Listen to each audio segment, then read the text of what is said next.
अस्सलाम वालेकुम। मिट्टी खाना बच्चों का, चाक चूना सीमेंट मिट्टी बहुत ज़्यादा खाते हैं छोटे बच्चे मासूम। उनके माँ बाप भी बहुत ज़्यादा परेशान रहते हैं भाई। कुछ यहाँ तक हमें कॉलें वीडियो भी मौसूल हुई हैं कि बच्चे सीमेंट चाटते हैं भाई, सीमेंट खाते हैं, मिट्टी खाते हैं, चूना खाते हैं, चाक खाते हैं, गाची खाते हैं, कोला खाते हैं, रोड़े खाते हैं, किंकर खाते हैं, बहुत कुछ खाते हैं। तो ऐसे मरीज को फिर क्या देना चाहिए? मरीज तो नहीं इसे कह सकते, बचकाने हैं बच्चे के माँ बाप भी फिर परेशान होते हैं। तो बच्चे ये 1 से 6 साल की उम्र में ज़्यादा ये परेशानी होती है, तो उनके पेट में कीड़े होते हैं, जिंक कैल्शियम की कमी, खून की कमी। ऐसा बच्चा चिड़चिड़ा, गुस्सा, बहुत ज़्यादा यानी कि ना एंग्जाइटी, चिड़चिड़ापन रहेगा। ऐसे बच्चे के माँ बाप भी परेशान रहेंगे फिर, क्योंकि वो खाएंगे नहीं, रोते रहेंगे, बहुत ज़्यादा परेशानी होगी उन्हें। तो आए आपको हम एक ऐसा नुस्खा बताएं, मालिक रहमत फरमाए, कि आपके बेटे या बेटी के पेट में किरम चमकू कीड़े नहीं रहेंगे।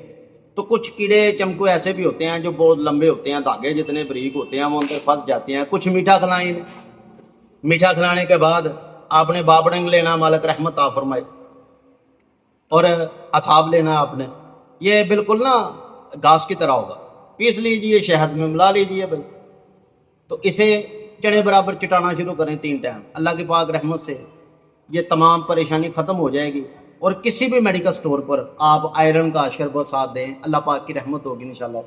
ये बड़ा कमाल का नुस्खा आपको बताया जा रहा है। मिलते हैं आपको अगली वीडियो लेकर, उतनी देर तक मोहब्बतों में याद रखिएगा। अगर आपको अच्छा लगे तो चैनल सब्सक्राइब करें, वीडियो को शेयर कर दीजिएगा। उतनी देर तक मोहब्बतों में याद रखिएगा। अल्लाह निगहबान।